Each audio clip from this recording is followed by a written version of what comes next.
खबर शामिल करते हैं। साहिवाल से फरीद अहमद फैज की रिपोर्ट के मुताबिक हड़प्पा थाना की हदूद और पुलिस चौकी हड़प्पा से चंद फरलांग के फासले पर दिन दिहाड़े डकैती की वारदात। 3 मुसल्लह डाकू मोटरसाइकिल 125 पर आए और नाईवाला रोड पर रशीद किराना स्टोर पर गन पॉइंट पर डकैती की और तकरीबन 8 लाख रुपए नकदी लूट कर फरार हो गए। तो एक फ्रूट फरोश ने डाकुओं को पकड़ने की कोशिश की तो डाकू ने अंधाधुंध फायरिंग कर दी, जिसके नतीजे में फ्रूट फरोश मौके पर जान बाक हो गया।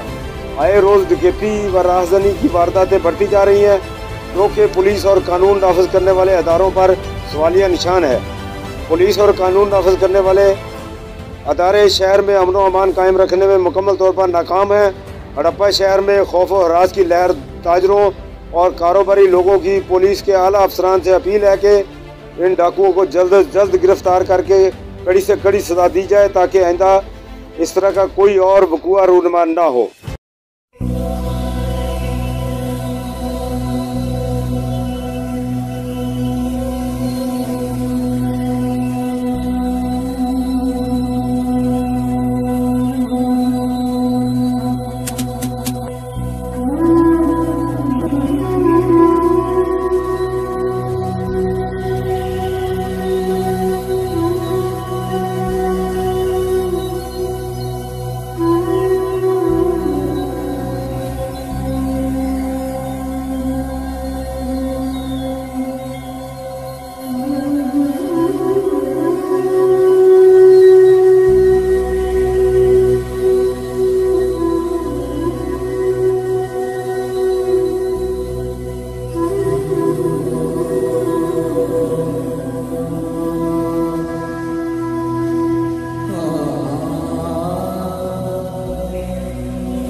शदीद गर्मी में बेएहतियाती जानलेवा भी हो सकती है। हीट वेव के मुज़िर असरात से तहफ़्फ़ुज़ यकीनी बनाएं। वक्फे वक्फे से पानी और मशरूबात पिएं। गर्मी में बिला जरूरत घर से बाहर न निकलें। धूप में निकलना जरूरी हो तो गर्दन और सर को ढांप कर जाएं। ढीला ढाला और हल्के रंग का सूती लिबास पहने। स्कूल के बच्चे अपने सर ढांप कर रखें और पानी की बोतल साथ रखें। सख्त धूप में मशक्कत से गुरेज करें। धूप में खड़ी बंद गाड़ी में न बैठें। ज्यादा प्रोटीन वाले मुरगन खानों से परहेज करें। किसान अपने मवेशियों और फसलों के लिए पानी का मुनासिब इंतजाम करें। किसी भी हंगामी सूरत हाल में PDMA की हेल्पलाइन 1129 पर कॉल करें। आपका तहफ़्फ़ुज़ हमारी तरजीह। हुकूमत पंजाब।